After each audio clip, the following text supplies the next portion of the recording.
me uno a los agradecimientos de Alicia, pues gracias a todos por estar aquí hablando de un tema que es relevante, es un tema que estamos pues investigando, que estamos enseñando en las aulas, ¿no? Que muchos de vosotros, ¿no? Conjuntamente con nosotros estáis trabajándolo, por lo tanto, pues llevamos una década ya hablando de salud pública, ¿no? En enseñar en la alimentación para prevenir enfermedades, pero estamos en un momento clave donde ya no podemos hablar de alimentación saludable, tenemos que hablar de alimentación saludable y sostenible y, por lo tanto, añadir a la ecuación, ¿no? Además de la salud, el aspecto de la sostenibilidad, ¿no? Sabemos que la salud del planeta y la nuestra están totalmente, inevitablemente relacionadas y por la continuidad como especie, de hecho tenemos, ¿no? Que tener en cuenta esta sostenibilidad alimentaria. Globalmente las enfermedades crónicas, ¿no? Cáncer, cardiovasculares, diabetes, obesidad, están vinculadas a nuestros estilos de vida, lo sabemos, ¿no? A lo que, al estilo de vida que llevamos y conviven simultáneamente con el problema del cambio climático en un contexto de emergencia climática, como nos hablará el doctor Carlos Alberto González. Para asegurar la salud planetaria es imprescindible hacer cambios del modelo productivo y de consumo, así como todo el sistema alimentario, ¿no? Por lo tanto, fomentar estas dietas basadas en alimentos de base vegetal es clave, dado que no son solo más saludables, sino también se le atribuye menos impacto climático, ¿no? Después hablaremos pues, también de la conexión que puede tener esto también con el COVID, ¿no? Porque al final este calentamiento y estos cambios que está sufriendo el planeta nos afectan inevitablemente a todos, porque, ¿no? Es sindémico de alguna forma, ¿no? Existe consenso pues, científico sobre la necesidad de adaptar estos patrones de alimentación, sobre todo en nuestro contexto europeo, para mejorar la salud y la sostenibilidad, pero los sistemas alimentarios pero para que estos sistemas alimentarios pues, sean más saludables y sostenibles, nos tenemos que plantear soluciones que pasen para poder alimentar a toda la población, ¿no? Entendemos que va a aumentar esta población, también reducir significativamente el problema del desperdicio y cambiar las prácticas productivas. De todo esto hablaremos y también de iniciativas y propuestas que se están introduciendo sobre el tema. Voy a presentar el primer ponente, ¿no? Como decíamos, es de lujo, pues es el doctor Carlos Alberto González. Él es médico, epidemiólogo, máster en salud pública y doctor en medicina. Es emérito y ex jefe de la unidad de nutrición, ambiente y cáncer del Instituto Catalán de Oncología. Es coautor de muchas publicaciones, pero recientemente tiene un libro sobre este tema, ¿no? Sobre emergencia climática, ¿no? y alimentación. Él fue coordinador de España del proyecto prospectivo europeo sobre nutrición y cáncer, EPIC, que realmente es una referencia en la investigación del cáncer. Y bien, ahora es profesor y coordinador de algunas asignaturas de epidemiología y cáncer en el Máster de Salud Pública de la Universidad Pompeu Fabra y también a nivel de la Universidad Rovira i Virgili, también vinculado a nutrición y cáncer. Damos pie pues, a su intervención. Cuando quieras, Carlos. Vale.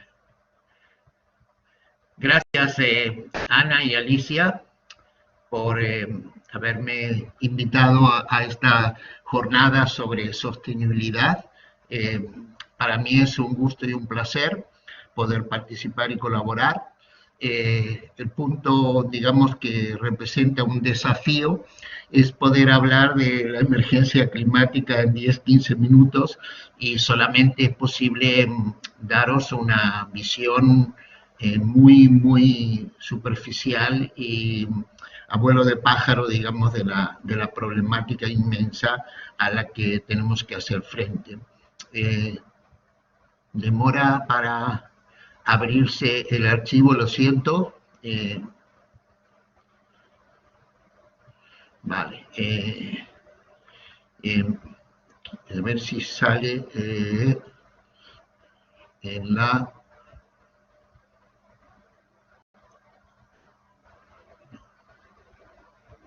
Un momento, que tengo que lograr que salga en el centro de la pantalla. ¿A mí se me oye, por favor? Sí, perfectamente, Carlos. Pero tranquilo. Ahora sale, Ahora sí. ya está. Perfecto. Bien, gracias.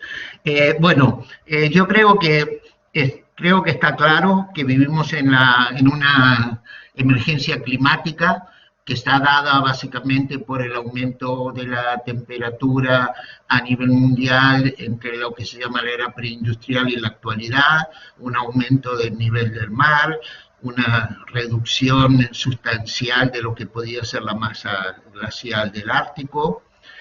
Creo que está claro que es una realidad incontrastable, que hay un aumento de las temperaturas, huracanes, inundaciones, lluvias intensas, acompañadas por periodos de sequías, plagas, incendios, deshielos, aumento de la temperatura y el nivel del mar, como hayamos comentado, desaparición progresiva de los glaciares, fundición progresiva de los polos, disminución de la biodiversidad y aumento de las desigualdades sociales. Cuando vemos esta realidad que es incontrastable, digamos que la cuestión es qué es lo que, digamos, ha causado o causa esta problemática, y es fundamentalmente la actividad humana.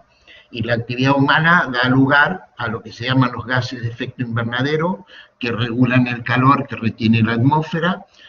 La mayor parte son, digamos, del anhídrido carbónico, el CO2, hay una parte menor que es el metano, y hay otra parte menor que es el óxido nitroso. Estos tres gases son los que regulan lo que se llaman gases de efecto invernadero, que actúan en la atmósfera, impiden que los rayos solares que penetran en la Tierra reboten y retomen la atmósfera, y por tanto el calor se acumula. ¿Cuál es el origen de estos gases? La producción de energía representa más del 60% del origen de estos gases, fundamentalmente CO2, por la quema de combustibles fósiles, el petróleo, el gas y el carbón. Los procesos industriales tienen una proporción menor, y como podemos ver aquí, el cambio de uso de la tierra y la agricultura en conjunto representan un tercio del origen de los gases de efecto invernadero. Y de estos de la agricultura, si vemos, el 80% están originados en la ganadería, en lo que es la producción, acción y transporte de alimentos de origen animal, que representan más del 20% del total de los gases de efecto invernadero. Si vemos, digamos, las últimas actualizaciones, por ejemplo, estas del año 2020, podemos ver que en relación a lo que es el sistema alimentario, se considera que entre un 21 y un 31% están como origen de los gases de efecto invernadero, si incluimos lo que es la pérdida de alimentos y los alimentos que se desechan, es decir, que representan una proporción muy importante. Y si vemos, digamos, en relación a lo que es factores asociados a lo que es el sistema alimentario, por ejemplo, hay poca información, pero aquí podéis ver lo que representa el cocinado de los alimentos, y podéis ver aquí, por ejemplo, en relación el cocinado de los alimentos es la proporción de barra azul. Si podéis ver aquí en relación a la carne, que es la principal fuente de emisión de gases, el cocinado representa una proporción pequeña de menos del 10%, pero si vemos en relación a las patatas, por ejemplo, vemos que más del 60% de las emisiones asociadas al consumo de patatas está relacionados con el sistema de cocción. Si vemos otra de las problemáticas que nos preocupan en este momento, que son los alimentos ultraprocesados. Esta es una publicación reciente de Australia. Como se puede ver aquí, los alimentos ultraprocesados, que ellos le llaman discrecionarios, representan un 33% de la emisión de CO2 a nivel mundial. Digamos que cuando vemos distintos tipos de alimentos de origen animal, la importancia relativa que tiene y cuál es el origen de los gases de efecto invernadero, podemos ver aquí que un tercio está asociado a la deforestación. La deforestación emite CO2 porque el CO2 se acumula en los bosques que absorben el CO2. Cuando destruimos los bosques, el CO2 se libera y va a la atmósfera. Otro tercio está relacionado con el estiércol y otro tercio con la fermentación entérica. La fermentación entérica produce por el metano, y el estiércol también que produce metano y también produce NO2 a nivel de las urinas. Si analizamos la importancia relativa que tiene la deforestación, pareciera que no nos hará, pero hay, a nivel de lo que es el Estado español o Cataluña, pero hay datos muy recientes que muestran que, por ejemplo, España es el tercer país de la Unión Europea con mayor impacto en deforestación tropical. ¿Por qué? Porque la importación de soja, de aceite de palma y de carne, y además de otras materias primas que provienen de otros países del mundo, se hacen sobre la base de la deforestación.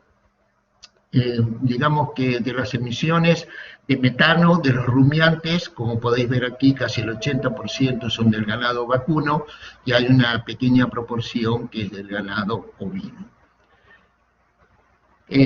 No todas las especies animales generan la misma nivel de emisiones, o sea, la producción de carne vacuno se refiere que puede estar asociada a un 40% de la emisión de gases, la producción de vaca lechera un 20%, la producción de carne de cerdo del 9%, y las carnes blancas, el pollo, representa 8%, es decir, 5 veces menos que las carnes rojas.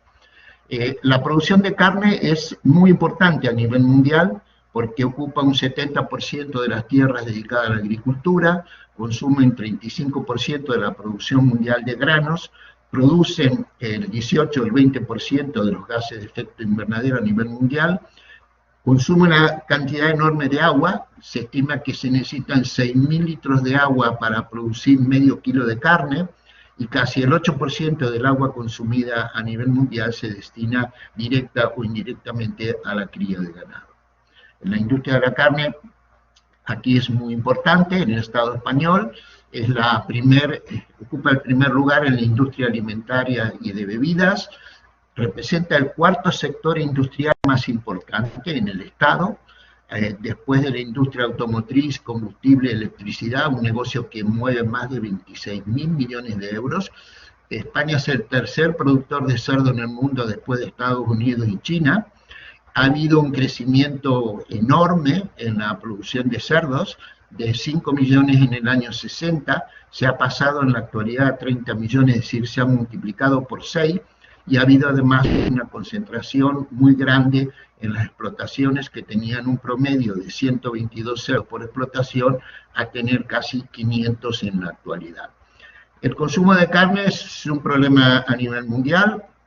Sabemos que hay una diferencia muy grande entre los países en desarrollo, que tienen alrededor de 47 gramos por día y por persona, y en los países desarrollados que alcanza a más de 200 gramos, es decir, 5 veces más. Si nosotros consideramos cuáles son las tendencias en el consumo de carne a nivel mundial, podemos ver que, digamos, lo que son las tendencias que se prevén para el futuro, indican que, excepto el África subsahariana, todos los demás países continúan una escalada inmensa en el consumo de carne. Y esto se considera, digamos, que es una tendencia insostenible. Si tenemos en cuenta lo que se denomina la transición alimentaria, hay países como China, India, Brasil y Sudáfrica en que posiblemente más de 1.000 millones de habitantes sean incorporados al consumo de carne. Y la solución equitativa sería reducir el consumo de 224 a 70 en los países desarrollados y de 47 aumentarlo a 70 en los países en desarrollo. ¿Cuál es el impacto ambiental de los diferentes alimentos? Es decir, que si consideramos el impacto a nivel de medirlo como kilogramos de CO2 equivalente por gramos de alimentos, que sería lo que es el indicador de los gases de efecto invernadero, a nivel de la Corte de EPIC España, a la que yo he dedicado la mayor parte de mi vida profesional, se han hecho algunos estudios. El que nosotros hemos hecho en España, que me interesa comentar, se publicó el año pasado, que es en la Corte Española de EPIC, y lo que podemos ver aquí es que, como han encontrado la mayoría de los autores que se han publicado estudios de este tipo, más del 40% se originan en lo que es la carne roja y la carne procesada, y un 20% en lo que son los productos lácteos, es decir, que el 60% viene de alimentos de origen animal, y por el contrario, los alimentos de origen vegetal tienen una proporción pequeña que representa menos del 15% de los gases de efecto invernadero. Digamos que una de las cuestiones que fue original en nuestro estudio es que analizamos la relación entre los gases de efecto invernadero de la dieta, como era una cohorte con el riesgo de fallecer, y podemos ver que aumentó un 10% el riesgo de morir, aumentó en un 26% el riesgo de tener un infarto de miocardio, y aumentó en un 24% el riesgo de tener una diabetes de tipo 2, cuando comparamos alto versus bajo nivel de gases de efecto invernadero en la dieta.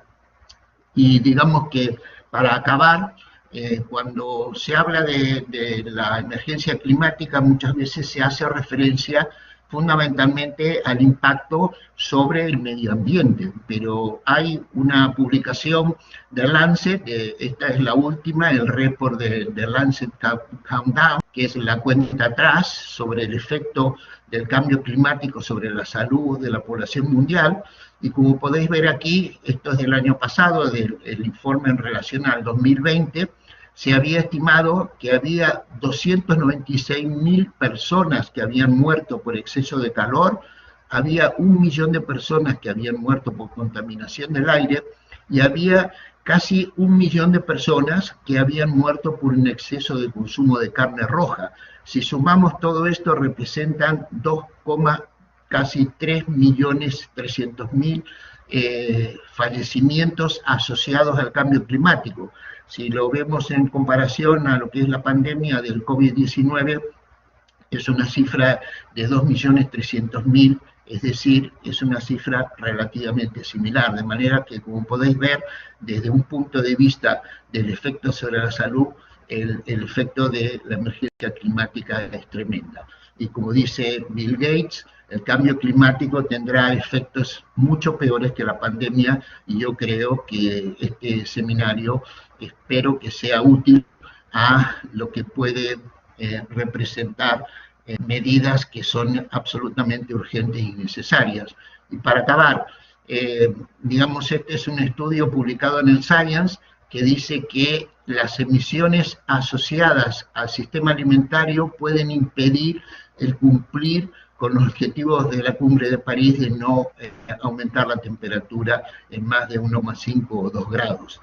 Y esto es muy importante a tenerlo en cuenta porque, por ejemplo, en la ley del cambio climático que se está aprobando, se ha aprobado en el Parlamento español, está centrada casi exclusivamente en reducir las emisiones de gases asociadas a la quema de combustibles fósiles, pero no dice absolutamente nada en relación a modelo alimentario, lo cual yo creo que es una pérdida de oportunidad de haber incluido medidas que son estrictamente necesarias. Bien, y para acabar, como ha dicho Ana, yo he publicado hace poco un libro, y el que tenga interés en profundizar un poco en toda esta temática está a vuestra disposición. Gracias, y luego supongo que habrá preguntas, comentarios y podremos discutirlo.